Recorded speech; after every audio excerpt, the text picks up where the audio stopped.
اعوذ باللہ من الشیطان الرجیم بسم اللہ الرحمن الرحیم وما ارسلنا من رسول الا لیطاع باذن اللہ ولو انہم اذ ظلموا انفسہم جاؤوک فاستغفروا اللہ واستغفر لهم الرسول لوجدوا اللہ توابا رحیما فلا وربک لا یؤمنون حتی یحکموک فیما شجر بینہم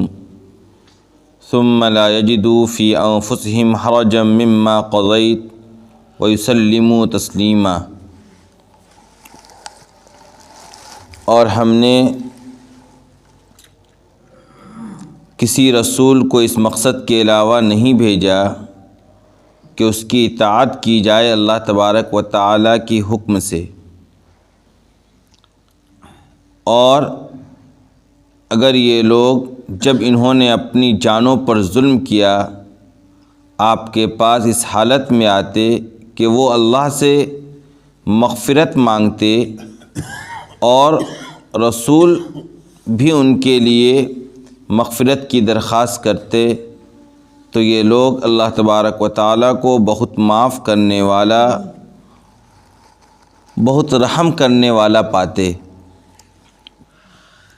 آپ کے رب کی قسم، وہ لوگ مومن ہو ہی نہیں سکتے جب تک کہ وہ لوگ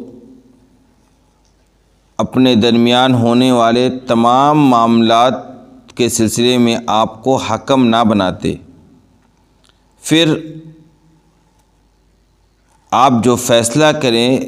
اس معاملے میں وہ لوگ اپنے دلوں میں کوئی تنگی بھی محسوس نہ کرتے، اور وہ لوگ مکمل طریقے سے سر تسلیم خم کر لیتے۔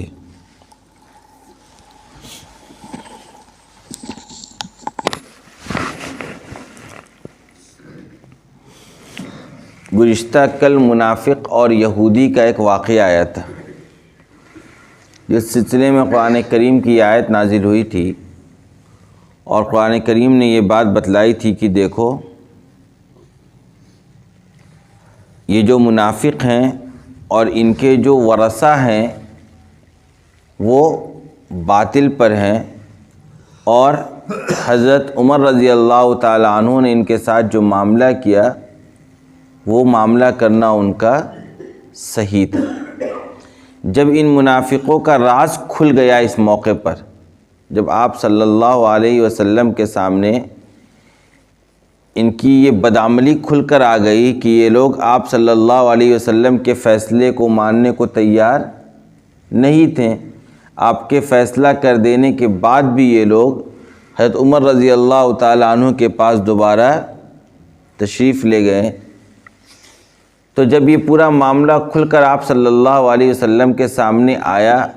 اور وہاں جانے کی وجہ سے ان کے اس برے عمل کی وجہ سے ان پر جو سزا واقع ہوئی،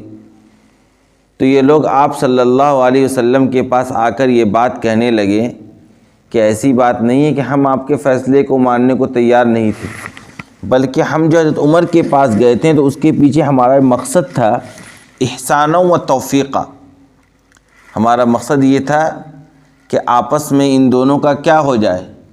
مصالحت ہو جائے اور بات ان کی بن جائے۔ یعنی جب ان کا برا عمل لوگوں کے سامنے کھل کر آ گیا تو ہونا تو یہ چاہیے تھا کہ اپنے قصور کا یہ لوگ اعتراف کرتے، اپنی غلطی اور اپنی جرم اور اپنے گناہ کا یہ لوگ اقرار کرتے اور جھوٹی تعویلات کرنے کی کوشش نہیں کرتے۔ لیکن اس کے برخلاف ان لوگوں نے وہاں پر بھی بہانہ سے کام لینا شروع کیا، اور ان لوگوں نے آپ صلی اللہ علیہ وسلم سے آ کر جھوٹ کے طور پر یہ بات کہی کہ دیکھیے وہاں جانے کا ہمارا مقصد صرف اور صرف آپسی مصالحت اور ملاپ تھا، لیکن قرآن نے باضابطہ آیات کو نازل کر کے ان کے اس جھوٹ کو فاش کیا اور کہا کہ نہیں، ایسی بات نہیں تھی، ان کے دلوں میں جو بیماری چھپی ہوئی ہے ان بیماریوں سے بھی میں کیا ہوں، واقف ہوں۔ جو نفاق یہ لوگ اپنے دلوں کے اندر چھپا کر بیٹھے ہوئے ہیں اس کو میں بہتر طریقے سے جانتا ہوں۔ اس پورے معاملے میں یہی لوگ کیا ہیں، غلطی پر ہیں۔ اولاً تو پورے معاملات میں ہی منافق غلط پر تھا، پہلے اول مرحلے میں وہ چاہ ہی نہیں رہا تھا کہ فیصلہ کہاں ہو، آپ صلی اللہ علیہ وسلم کی مجلس میں ہو، بلکہ اس کی منشا اور خواہش تو یہ تھی کہ یہ فیصلہ کہاں جائے، یہودیوں کے سردار کعب بن اشرف کے پاس جائے۔ لیکن اتفاق سے جب فیصلہ ہوا آپ صلی اللہ علیہ وسلم کی مجلس سے، تو پھر بھی وہ نہ ماننے کی صورت میں وہ لوگ چلے گئے حضرت عمر رضی اللہ تعالیٰ عنہ کے پاس، اور وہاں جب ان کے ساتھ ان کے اس برے عمل کی ان کو سزا دی گئی تو اب وہ لوگ بہانہ کرنے لگے۔ تو اس کے بعد آج کی جو آیت ہے، ان دونوں آیتوں میں خاص طور پر تو ان منافقوں کے بارے میں یہ آیت نازل ہوئی، لیکن یہ حکم عام ہے تمام مسلمانوں کے لیے، یہ حکم عام ہے تمام مسلمانوں کے لیے۔ وہ یہ ہے کہ دیکھو وَمَا أَرْسَلْنَا مِن رَّسُولٍ إِلَّا لِيُطَاعَ بِإِذْنِ اللَّهِ، کہ حقیقی بات یہ جان لو کہ ہم نے جو رسول کو مبعوث کیا ہے، ہم نے جو رسول کو بھیجا ہے، اس کے بھیجنے کا بنیادی مقصد یہی ہے کہ اس کی اطاعت کی جائے، اس کی باتوں کو مانا جائے، اس کے کیے ہوئے فیصلے کو قبول کیا جائے۔ بنیادی مقصد ہمارا یہی ہے نبیوں کو مبعوث کرنے کا، رسولوں کو دنیا کے اندر بھیجنے کا، کہ اللہ کے حکم کے مطابق ان کی کیا کی جائے، پیروی کی جائے، ان کے بتائے ہوئے راستے کو فالو کیا جائے۔ اور یہ لوگ بدبخت جب آپ صلی اللہ علیہ وسلم ان کے بارے میں ایک فیصلہ کر رہے ہیں، اس کی خلاف ورزی کر رہے ہیں، اور خلاف ورزی کرنے کی صورت میں جب ان کا یہ راز کھل کر آ گیا تو اب وہ لوگ جھوٹی تعویلات سے اپنا کام چلانا چاہتے ہیں، اور اپنے اس پورے عمل پر یہ لوگ لاگ لپیٹ سے کام لینا چاہ رہے ہیں، اور چاہ رہے ہیں کہ اب بھی ہماری غلطی پکڑا گئی ہے، لیکن یہ لوگ اقرار کرنے کو تیار نہیں تھے، بلکہ کسی طریقے سے اپنے لیے راستہ یہ لوگ نکالنے کی کوشش کر رہے تھے۔ تو کہا دیکھو ہم نے تو رسولوں کو بھیجا ہی اسی لیے، اب تمہارا ہونا کیا چاہیے تھا عمل وہ دیکھو۔ اولاً تو تم نے یہ کام ہی غلط کیا کہ تم آپ صلی اللہ علیہ وسلم کے فیصلہ کر دینے کے بعد حضرت عمر کے پاس گئے، یہ تمہارا کھلے طور پر آپ صلی اللہ علیہ وسلم کے فیصلے کا انکار ہے، تمہاری طرف سے کھلے طور پر آپ صلی اللہ علیہ وسلم کے کیے ہوئے فیصلے کا یہ کیا تھا، انکار تھا۔ حالانکہ ہم نے رسولوں کو بھیجا ہے کہ ان کی باتوں کو مانا جائے، ان کے فیصلے کو قبول کیا جائے، ان کی اطاعت کی جائے، تو اولاً تو تمہارا یہ عمل ہی غلط تھا، اور جب تم سے یہ غلطی ہو گئی تو اب تمہارا عمل یہ ہونا چاہیے وَلَوْ أَنَّهُمْ إِذ ظَلَمُوا أَنفُسَهُمْ جَاءُوكَ فَاسْتَغْفَرُوا اللَّهَ وَاسْتَغْفَرَ لَهُمُ الرَّسُولُ، بلکہ ہونا یہ چاہیے تھا کہ ان لوگوں نے جو اپنی جانوں کے اوپر ظلم کیا، گناہ کر کے آپ صلی اللہ علیہ وسلم کے فیصلے کو نہ مان کر ان لوگوں نے کیا کیا، اپنی جانوں کے اوپر ظلم و زیادتی کی، اپنی جان،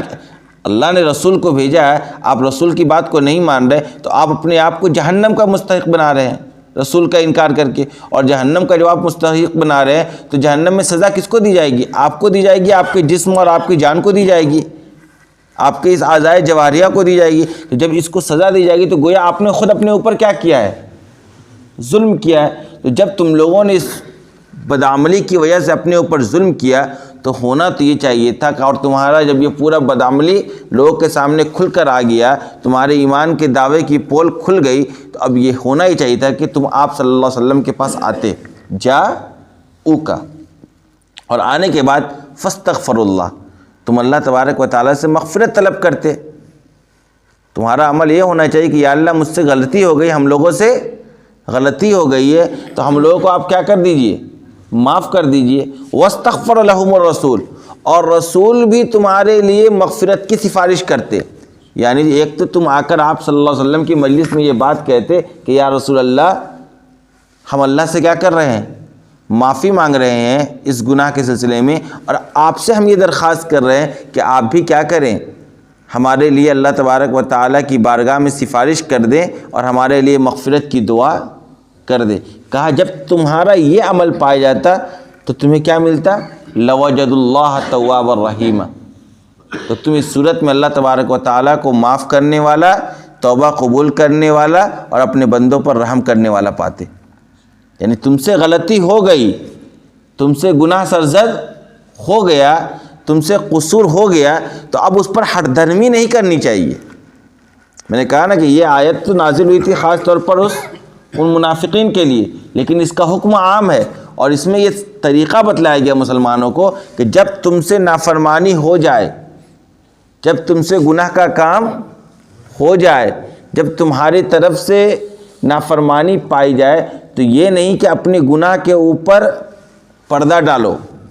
یہ نہیں کہ اپنے گناہ کو صحیح اور ایک نیک عمل ثابت کرنے کے لیے غلط اور باطل تعویلات کرو۔ آئی بات سمجھ میں؟ یہ تمہارا عمل نہیں ہونا چاہیے، بلکہ تمہارا عمل یہ ہونا چاہیے کہ تم آپ صلی اللہ علیہ وسلم کی مجلس میں حاضر ہو کر آپ صلی اللہ علیہ وسلم کے سامنے اللہ تبارک و تعالیٰ سے معافی مانگو، اور آپ صلی اللہ علیہ وسلم سے بھی درخواست کرو کہ وہ بھی کیا کریں، اللہ تبارک و تعالیٰ سے تمہارے لیے معافی کی سفارش کریں۔ جب تمہارا عمل یہ پایا جاتا تب تم اللہ کو کیا پاتے؟ معاف کرنے والا اور رحم کرنے والا پاتے۔ یہ حکم جس طریقے سے آپ صلی اللہ علیہ وسلم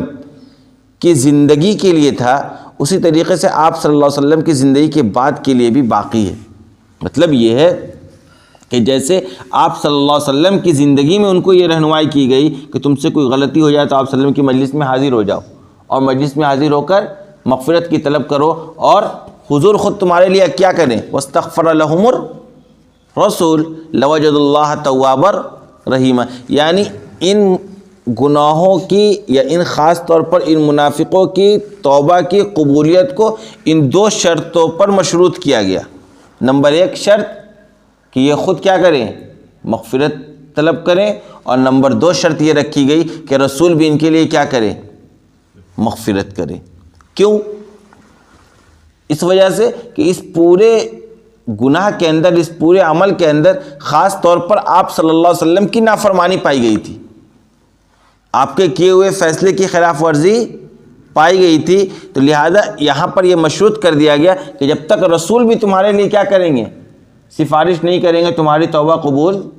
نہیں ہوگی، کیونکہ تم نے اپنی جانوں کے اوپر آپ صلی اللہ علیہ وسلم کے فیصلے کے خلاف کسی اور کی مجلس میں فیصلے کو جو تم لے کر گئے، اس سے تم نے اپنے جانوں کے اوپر کیا کیا ہے؟ بے انتہا ظلم کیا ہے۔ تو ایک تو ان کے لیے تھا۔ اب آپ صلی اللہ علیہ وسلم کی زندگی کے بعد، آپ صلی اللہ علیہ وسلم کی زندگی کے بعد یہی حکم باقی ہے آپ صلی اللہ علیہ وسلم کے روضہ اقدس کے لیے۔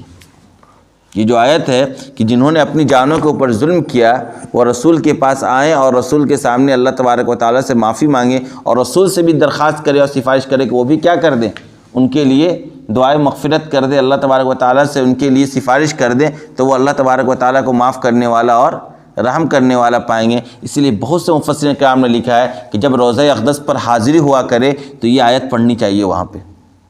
جب روضہ اقدس پر حاضر ہوا کرے تو یہ آیت پڑھنا چاہیے، اور آپ صلی اللہ علیہ وسلم کے سامنے یہ درخواست کرنا چاہیے کہ دیکھیے ہم نے تو پوری زندگی اپنے اوپر ظلم و زیادتی کی ہے، ہم نے تو پوری زندگی آپ کی شریعت کا مذاق اڑایا ہے، ہم نے تو پوری زندگی اپنی خواہشات کی پیروی کی ہے، ہم نے تو اس طرح کے گناہ کے عمل کیے ہیں کہ ہم نے اپنے اوپر گویا اپنے آپ کو جہنم کا مستحق بنا لیا ہے، اپنے آپ پر ہم نے ظلم کیا ہے۔ آج ہم آپ کی مجلس میں حاضر ہیں، یا اللہ تبارک و تعالیٰ سے ہم خود بھی مغفرت طلب کر رہے ہیں، اور اے اللہ کے رسول ہمارا یہ عقیدہ ہے کہ آپ اپنے قبر مبارک میں کیا ہیں؟ حیات ہیں، آپ قبر مبارک میں زندہ ہیں۔ آج آپ کی مجلس میں ہم حاضر ہوئے ہیں، آپ کے روضہ اقدس پر ہماری حاضری ہوئی ہے، ہم آپ سے یہ درخواست کرتے ہیں کہ آپ کیا کر دیں ہمارے لیے؟ اللہ تبارک و تعالیٰ سے سفارش کر دے۔ اس طریقے سے جب بندہ دعا مانگتا ہے تو لوجد اللہ توابا رحیما، تو اللہ تبارک و تعالیٰ کو معاف کرنے والا اور رحم کرنے والا پائے گا۔ اور بہت سے لوگوں کی طرف سے یہ بات ثابت ہے کہ وہ لوگ جا کے جب آپ صلی اللہ علیہ وسلم کی مجلس میں اس طریقے سے انہوں نے دعا کی روضہ اقدس کے اوپر، تو بہت سے لوگوں کو جوابات ملے۔ حضرت علی رضی اللہ تعالیٰ عنہ سے منقول ہے کہ آپ صلی اللہ علیہ وسلم کو جب ہم لوگ دفن کر دیے، آپ صلی اللہ علیہ وسلم کو جب ہم لوگوں نے دفن کر دیا تو اس کے 3 دن کے بعد گاؤں کا ایک شخص آیا، اور وہ شخص آ کر آپ کے روضہ اقدس کے پاس گر پڑا، اور گر پڑنے کے بعد اس نے بہت زیادہ زار و قطار سے وہ رونے لگا، اور اس نے بار بار آپ صلی اللہ علیہ وسلم سے وہ درخواست کرنے لگا آپ صلی اللہ علیہ وسلم کی قبر کے پاس کہ یا رسول اللہ، اللہ تبارک و تعالیٰ نے قرآن میں ہمیں حکم دیا تھا کہ آپ کی مجلس میں آ کر ہم جب آپ سے یہ سفارش کریں گے کہ آپ ہمارے لیے اللہ سے مغفرت مانگیے اور معافی کی درخواست کر دیجئے، تو اللہ تبارک و تعالیٰ نے کہا کہ جب ایسا اگر رسول کر دیں گے تو ہم کیا کریں گے؟ ان کو وہ مجھے معاف کرنے والا اور رحم کرنے والا پائیں گے، لہذا میں آپ سے بار بار یہ سفارش کر رہا ہوں اور آپ سے درخواست کر رہا ہوں کہ آپ ہمارے طرف سے اللہ تبارک و تعالیٰ سے کیا کریں؟ سفارش کر دیں اور معافی مانگ دیں اور استغفار کر دیں تو ہماری معافی ہو جائے گی۔ کہا وہ اتنا زار و قتال ہونے لگا کہ ہم لوگوں نے آواز سنی کہ قبر تھر سے یہ آواز آئی، قد غفر لک، قد غفر لک، کہ تیری مغفرت کر دی گئی، یعنی ہم نے سفارش تمہارے لیے کر دیا اور استغفار ہم نے کیا۔ لہذا ان آیات کو سامنے رکھنا انتہائی ضروری ہے جب انسان کی حاضری کہاں ہو، روضہ اقدس پر ہو۔ مولانا عبد الماجد دریابادی رحمۃ اللہ علیہ بہت بڑے مفسر قرآن گزرے ہیں،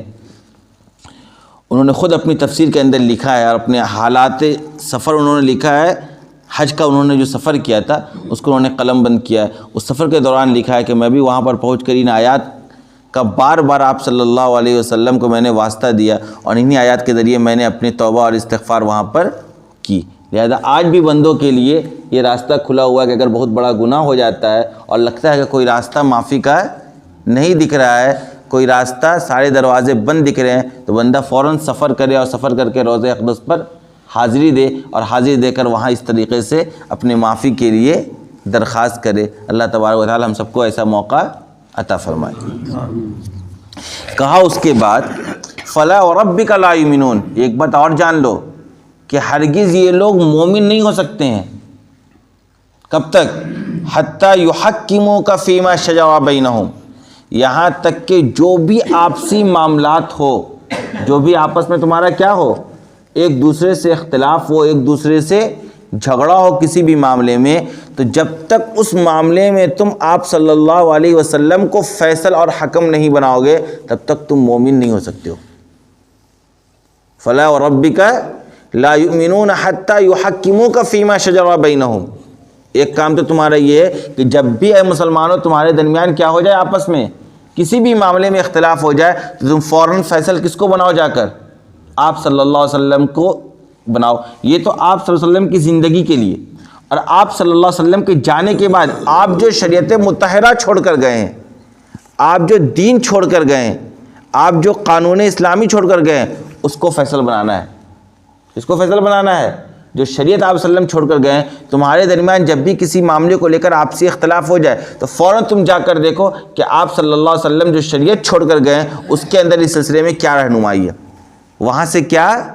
فیصلہ آتا ہے۔ یعنی جب تک ہم اپنے معاملات کو شریعت کے سامنے پیش نہیں کریں گے اور شریعت کے مطابق اپنے حق اور باطل کو جاننے کی کوشش نہیں کریں گے، ہم مومن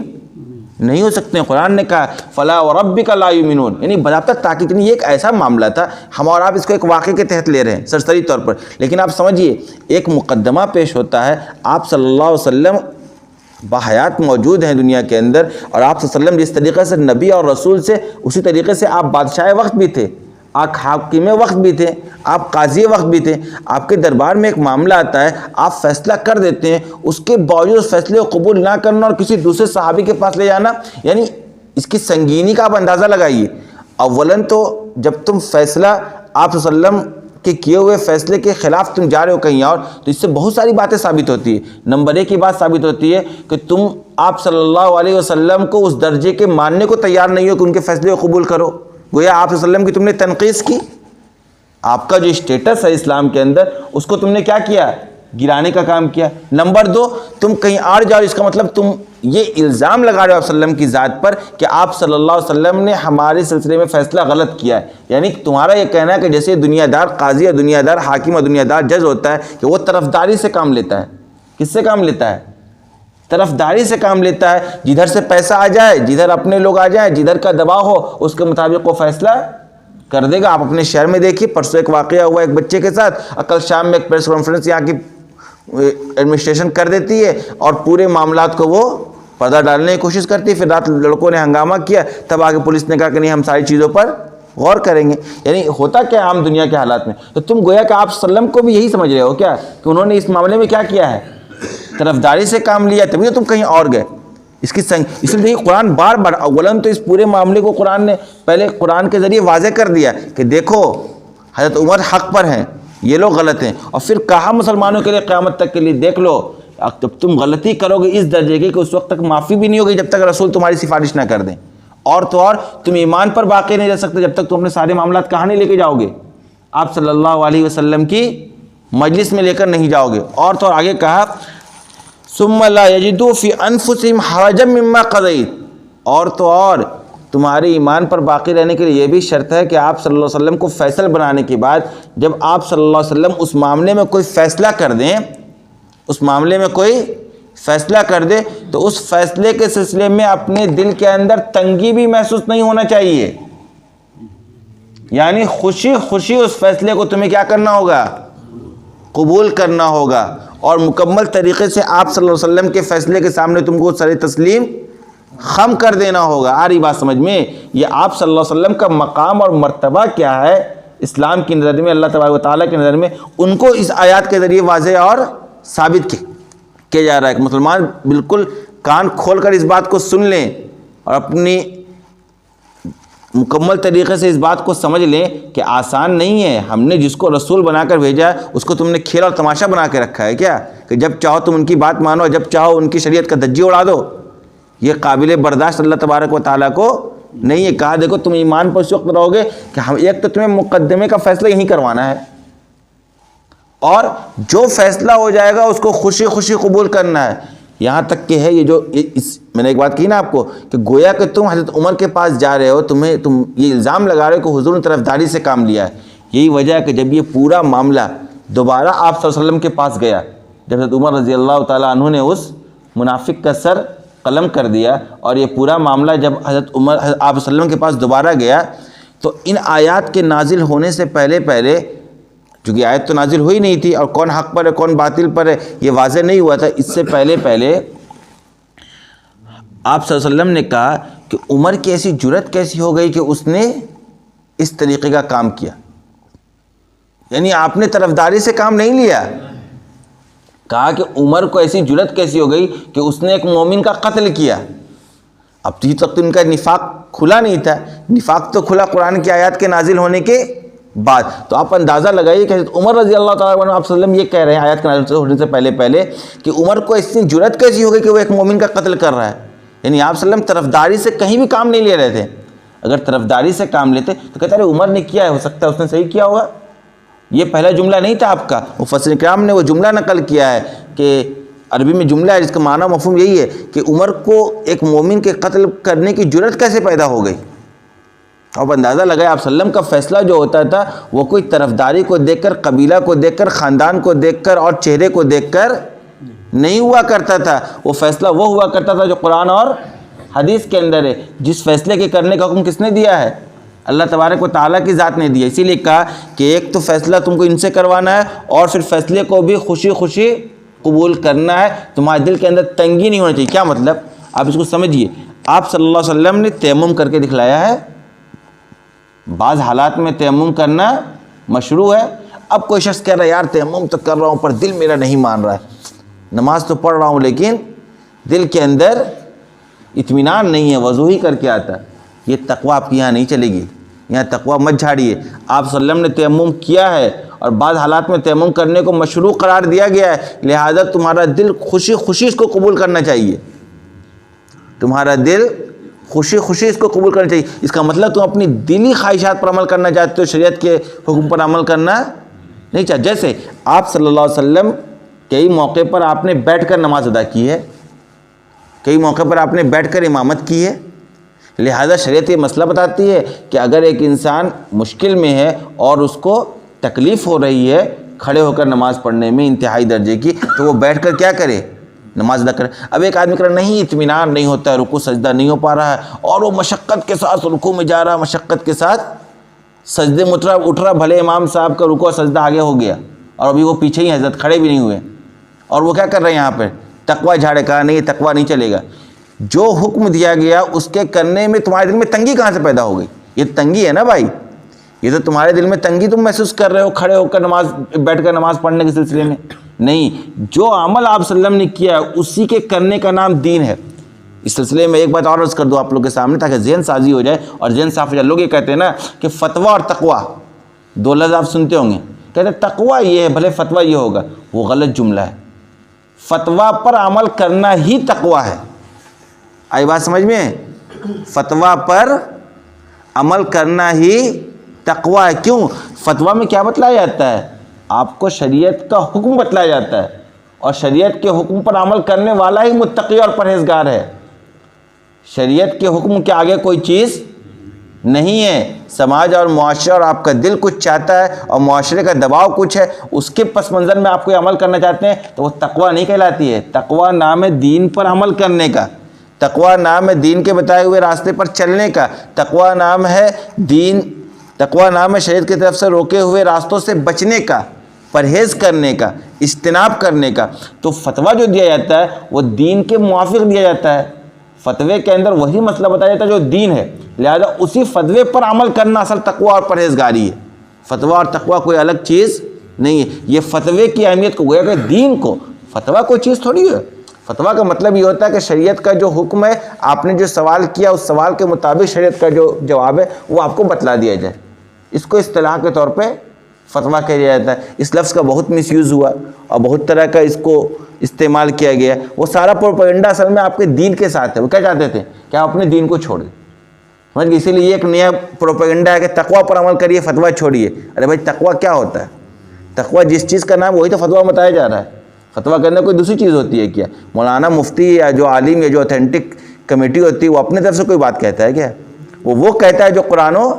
حدیث کے اندر ہے۔ لہذا اس سلسلے میں مکمل طریقے سے ذہن کو صاف رکھیے کہ جو آپ صلی اللہ علیہ وسلم نے کیا ہے وہی کرنا دین ہے، جو آپ صلی اللہ علیہ وسلم نے کہا ہے وہی کہنا دین ہے، جو شریعت آپ چھوڑ کر گئے ہیں، جو آپ کے صحابہ نے کیا ہے وہی کرنا دین ہے۔ ہم اور آپ کسی چیز کو نیکی کا کام سمجھ لیں اور دین کا کام سمجھ لیں، اس سے کوئی کام دین کا کام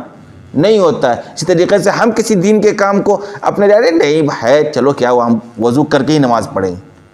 بھلے وضو کرنے سے میرے جسم کے اندر کیا ہو جائے، بخار کی حرارت 2 ڈگری اور بڑھ جائے، لیکن کریں گے کیا؟ وضو ہی کریں گے اور اپنے آپ کو متقی اور پرہیزگار بتائیں گے۔ یہ تقویٰ اور پرہیزگاری اس کا نام نہیں ہے۔ تقویٰ پرہیزگاری نام ہے دین پر 100% عمل کرنے کا۔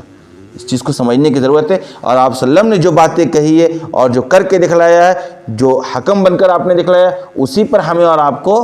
عمل کرنا ہے، تب ہمیں اور آپ کو کیا ہوگی؟ کامیابی ہوگی۔ ورنہ قرآن اتنی آیات نازل،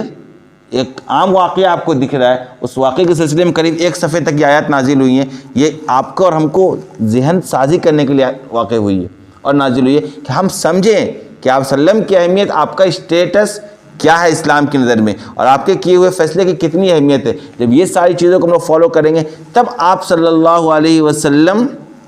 کی محبت بھی نصیب ہوگی، آپ کا قرب بھی نصیب ہوگا، اللہ کی رحمت کے ہم امیدوار اور طلبگار بھی بنیں گے، اور اللہ کا فضل بھی ہم سب پر نازل ہوگا۔ وآخر دعوانا الحمدللہ۔